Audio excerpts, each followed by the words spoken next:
Hi, I'm Mark Nickerson, your host for East Lyme Issues and Answers. Of course, I'm the first selectman in town, and thanks for tuning in.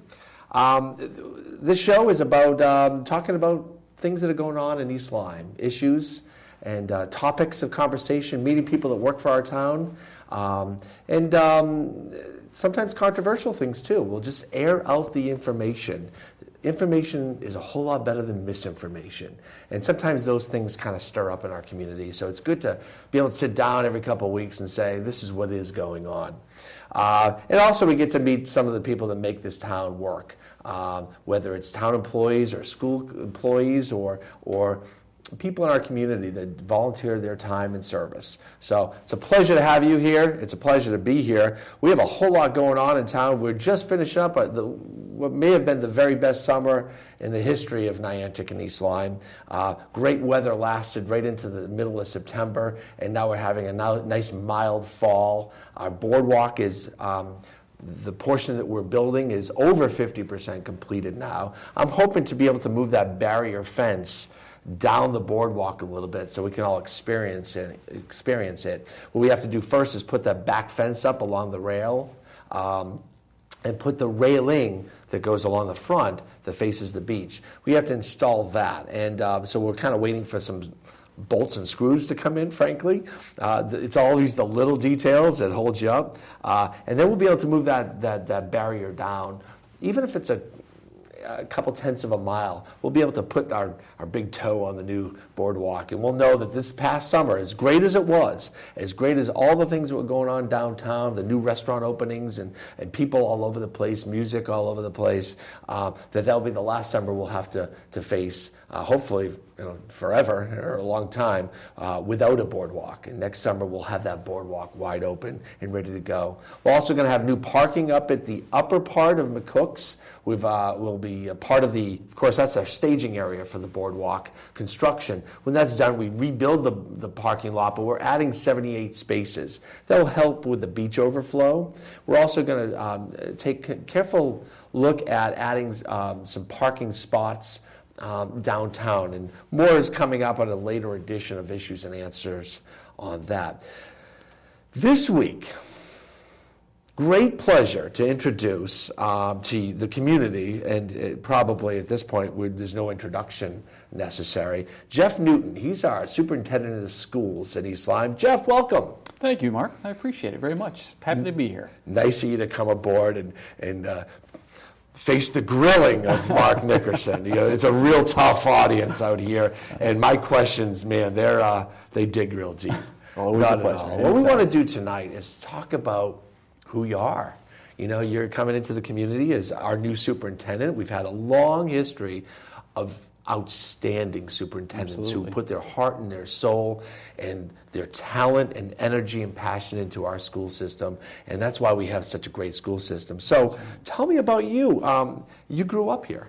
I sure did. Tell me all about that. Yeah, that's probably one of the most exciting things for me to come back to East Lyme in the role of superintendent and begin to give back to a town and a district that gave me the footing for my foundation and my life. And I grew up, born and raised in downtown Niantic, and you talk about McCook's Beach.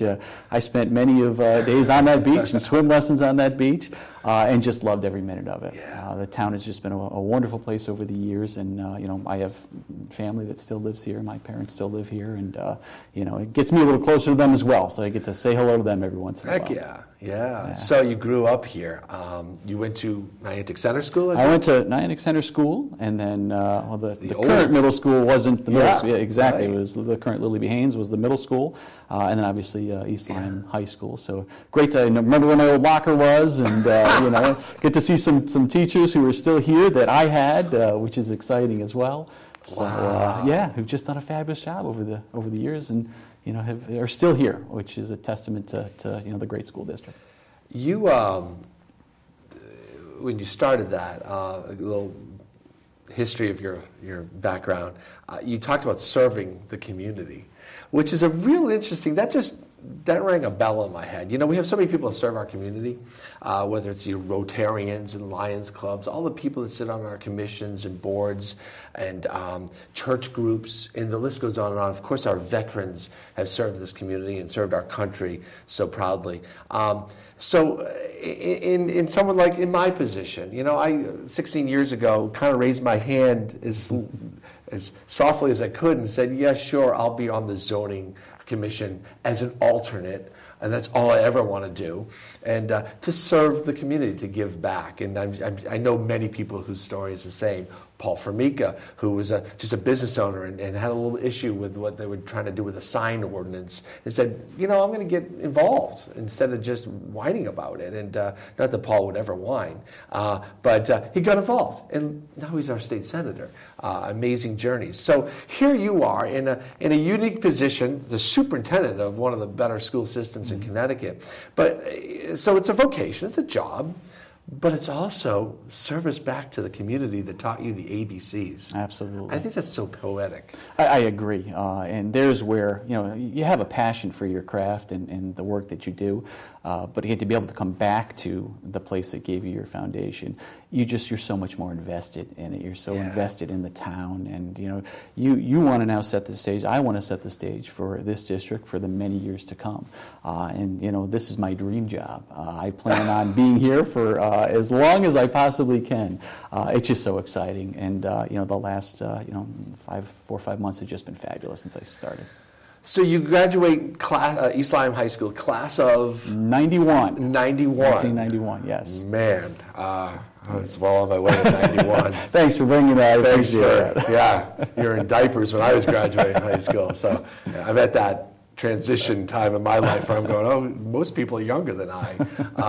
So class of 91, you go on to school, you get some education. Tell me about your path from East Lyme High School to the administration Absolutely, seat. yeah. I became a teacher, a special education teacher.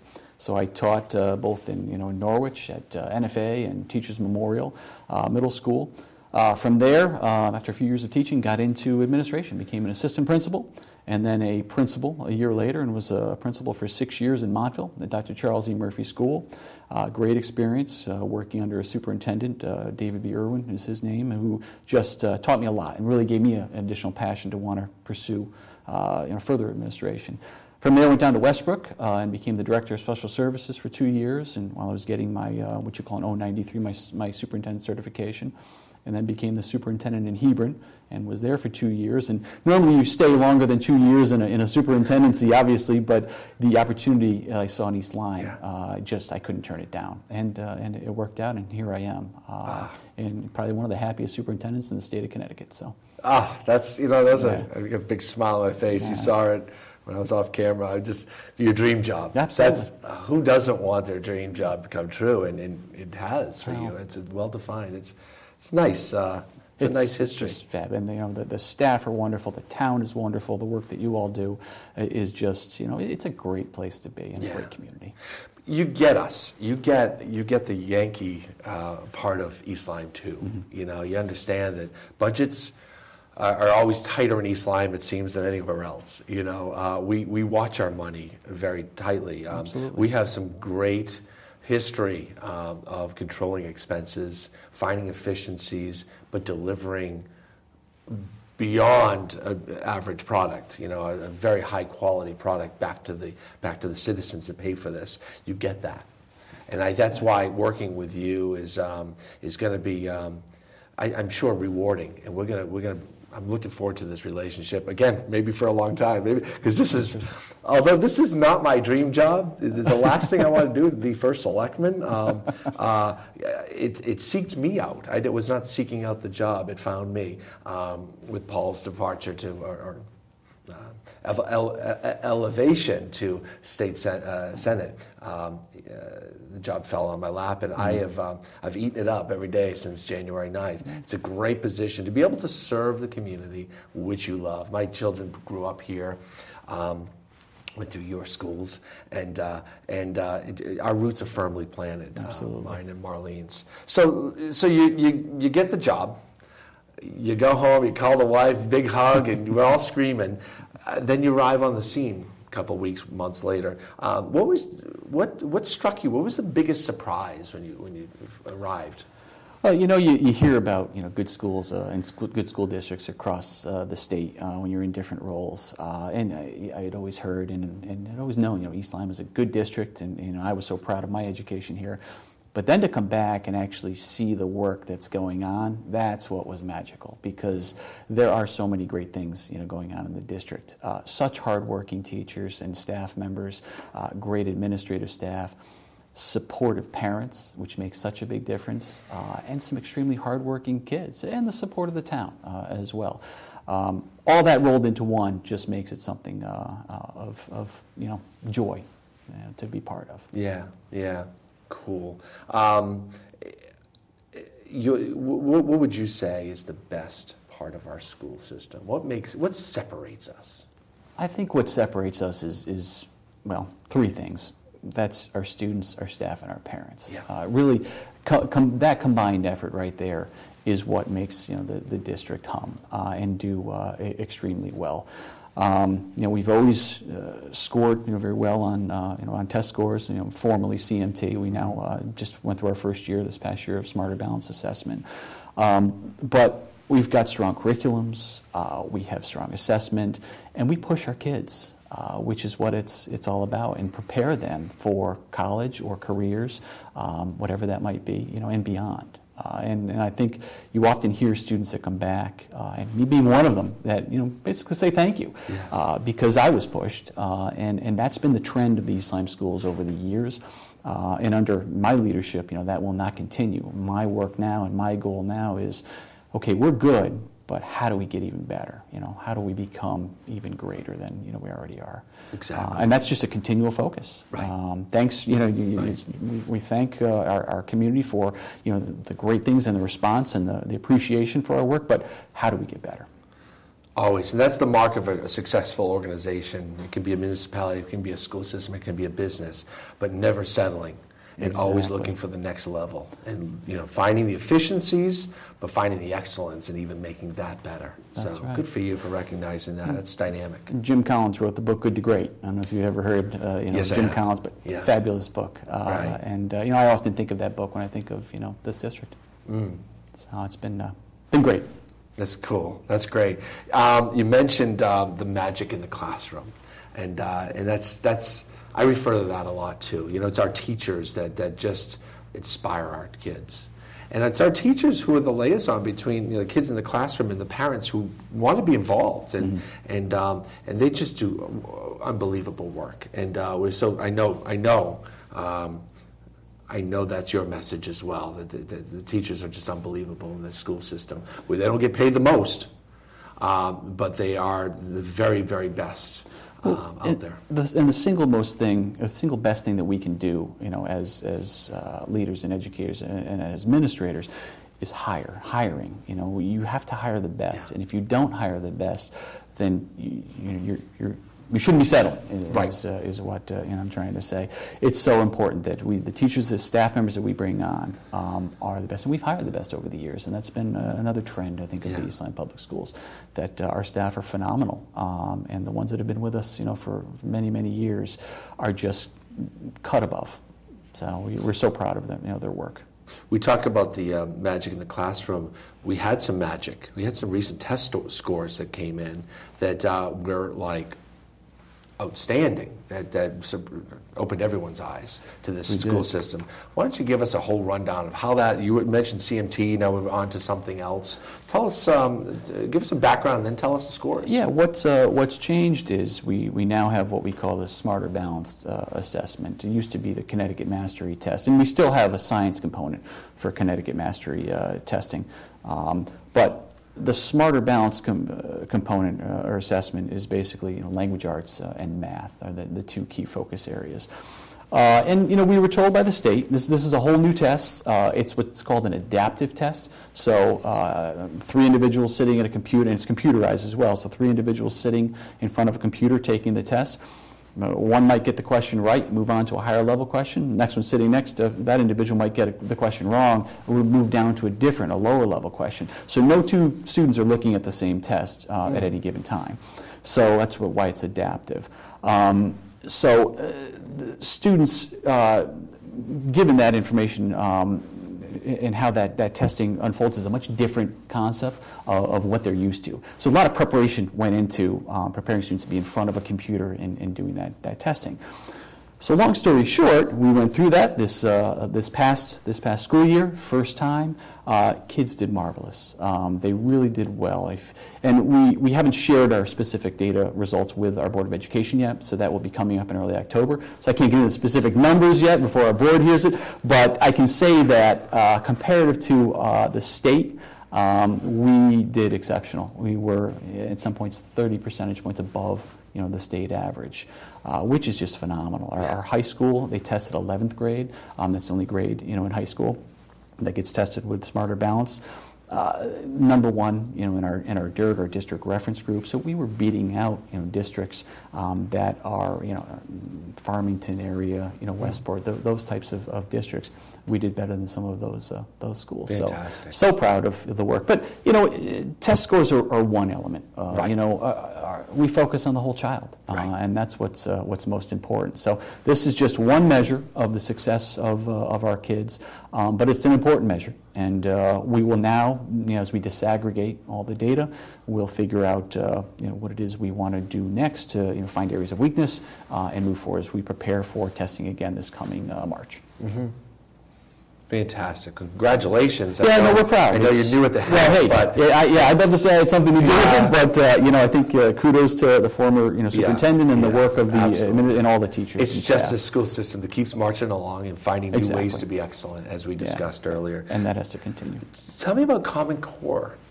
Give me an update. I mean, we're still marching forward with this Common Core thing. Yep, is that a federal mandate or is that a state mandate? No, it's federal. It's Common Core, and we're still working. That started really in 2010. So when you hear Common Core, it's not something that's new. It's not new. But many people still hear it and say, well, it just came around, or we're just starting to deal with it. Well, we're not really. Districts have been preparing for Common Core for a number of years now, and that preparation goes along with the changing of curriculums to align with standards. Common Core is basically a set of standards in those core areas that we educate students in. So we have adjusted our curriculums to meet the needs of those standards and align with those standards, and I think we've done. And I'm coming into a new district here, coming back to East Lyme. I'm just starting to see those curriculums and how those are aligned, and I think our staff has done a nice job with aligning those, because that shows through the assessment results and our own assessment results that we have that aren't state-based or national assessments. So there's a difference, but we've done a good job. Common Core is here. I know there's been a lot of controversy. It's here to stay, and this is what we're as of right now. The state, right. Some states have moved away from it, but Connecticut is still embracing it, and I think we are as well. And it's higher expectations for our kids. It's more critical thinking, which is not a bad thing. Right. And a lot of, again, everybody has different opinions on it, but we are moving forward with it and continue to focus on those standards. Great. Yeah. We talked about the excellence in schools, and we talked about the magic in the classroom. But there's also this this other element, which is the looming. I guess it's the elephant in the room too. We're in the process of reevaluating some of the school buildings in our town. We've already gone through that. We're not in the process. That study's been done, and the work that's being done to evaluate the schools and to come up with a plan to build new schools has been going on for at least 2 years, maybe even longer. The studies, the work, the subcommittees, the public input, etc. So in general terms today, we're going to talk about the new school plan. And then we're going to get very specific. In about a month's time, we'll have you back in, and we'll bring in the architectural drawings. We'll talk about the budget. We'll talk about the debt service to build these schools. And we'll talk about the reason why that might be very important to this community. We'll talk about property values. Because there's one job that I have. It's a top job. It's to protect our property values. Our biggest investment as a town, as individuals, to keep the property values up high. And if we're not keeping up with our school system and giving our kids the best facilities in order to learn. The magic can't happen. It can't go on forever. So let's talk about what the plan is thus far. Well, and I think you said it right there that I think we have an obligation, and it's part of our Board of Education goals, to give our kids the best facilities. And we have 3 elementary schools that are older than I am, and have had some minor renovations. But they're older than I am. So they've been around a long time. Not to say that you're old by any means, but they've been around a long time. So it's time for some upgrades, that's for sure. And reconfiguring, those buildings aligns better too with how we instruct our students. But when I came in, this past April, I inherited, a board decision, and that board decision was to go from 3 elementary schools down to a 2-school model, and a lot of that is based on studies of declining enrollment, which we're facing, and frankly we're facing that across the state of Connecticut. So that 2-school model is that of Nyack Center School and Flanders School, with Lily B. Haynes potentially coming back to the town. So that's where we are, and we're timeline-wise. We are in the process of working closely with the architect. We have rendered footprints for both buildings. We've worked very hard over the summer with the principals, and with staff input, on looking at the blueprints of these buildings and saying, okay, here's what we have. We have fairly large spaces. What do we not need? We've got to be fiscally responsible with these, because this is a big price tag, as we know. So what could we downsize a little bit to save some money? And for instance, we took the hallways. The hallways of these 2 new schools were 8 feet wide. Well, we said, we don't need 8-foot wide hallways. We made them 7 feet wide, and that saved almost $1 million right there. And the size of classrooms also, we looked at that. We downsized those some. So things of that nature, we were able to shave off, $8 to $10 million. And that's just preliminary. We don't have a final number yet. That will be coming in mid-October of, Sure. An estimate of what these buildings will cost. And then the work of the community forums and lots of discussions. We obviously want all the input that we can get from our parents, and we want to be transparent with these plans and what the rollout will be and the timeline of the rollout. But again, the board has made a decision, and that's the 2-school model of Nyack Center, renovate as new, and Flanders build an entirely new building and then knock down the old building. And that's what I've inherited, and that's what I'm pushing forward with. Right. With hopefully a potential referendum, maybe sometime around early March would be the goal. That's been identified as the right time to do it. Yeah. Between budget season and political season, that it becomes its own subject matter, if you will. We don't want to be going to the polls and talking about budgets and new schools at the same time, nor do we want to be mixing it in with the upcoming elections in November. So it's the right time. But again, I'm here to tell folks that this has not been a rash decision. It's been something that's been studied, and focus groups, and we did all the studying about declining enrollment and where the town's going to be 20 years from now, et cetera, et cetera. So while we'll start unveiling the plan and all the details in an act of transparency come November, December, January, and all the way into March.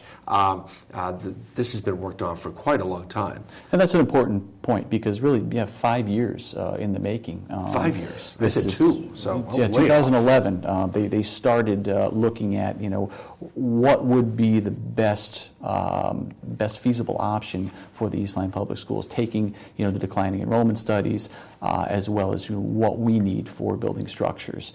And they looked at do we go with a 3-school model, continue that, and renovate all 3 buildings? Right. Do we have just one large campus building for all of our elementary students, combined together, and then the 2-school model going from 3 down to 2? So those were all vetted and all discussed, with the final outcome being of going with Nyack Center and Flanders as the 2-school option. We'll come back in a couple of weeks, as I mentioned before, and we'll talk about the actual plan. We'll talk about the costs. We'll talk about if you've already got your kids through the elementary schools, maybe even the school system, why is it important to support a new school plan? What does that do to our taxes? What will it do to the individual average taxpayer? What will that cost be over 20 years? And what we hope to get back in protecting our property values or maybe increasing them as a town that's investing in their schools. What does that say to the potential buyers of your home and mine, or when we go to sell our property or our heirs do? It's important that we keep that property value up. And our schools are our best selling point in this town. We have the best town. We have the beaches, and we have great sports, youth services, and parks and rec, and walking trails, and just a wonderful downtown. And wonderful people that care for one another. But it's our schools that sell this town to the outsider coming in or attract people in. So we're going to keep that energy there. We're going to keep that information flowing as well. In the coming weeks, we'll have Mr. Newton back. Jeff, what a nice conversation we had today. Pleasure to be here. I appreciate you inviting me, and I look forward to coming back and every opportunity to give as much information as we can about the schools and be as transparent as we can, especially as we move through this budget season. Yeah, it's a new budget for you. This will be your first budget you're formulating. Of course, that is principally my job as well, is to formulate the entire budget and pass it through to Board of Finance and to the public. Look forward to working with you on that. Absolutely. And finding ways that we can cost share, to finding ways that we can find efficiencies in both our budgets to bring good efficiencies back to the taxpayer. It's their money for sure. If someone had a question and they want to reach out to you, do you have an email that you could release? Absolutely. I know you do. So why don't I let you give you a chance to give that email? Sure. It's simply Jeffrey.Newton, N-E-W-T-O-N, at eastlymeschools.org. Again, Jeffrey, Jeffrey.Newton, at eastlymeschools.org. And or phone number as well, 860-739-3966. And feel free to call anytime. Terrific, Jeff. Again, my email is mnickerson@eltownhall.com. If you have a suggestion for a future show, if you have comments on this show, or want to just pass along a message, by all means, reach out to me. I answer every email, and we'll get back to you. Again, my guest today was Jeff Newton, our new superintendent of schools. Not so new anymore. The newness is wearing off. So, the expectation bar has been lifted already. Okay. That's important. You are a rookie, but we expect big things. And we are already getting big things from our superintendent of schools. My name is Mark Nickerson, your first selectman in East Lyme. Thanks for tuning in. Until next time, we'll see you on Issues and Answers.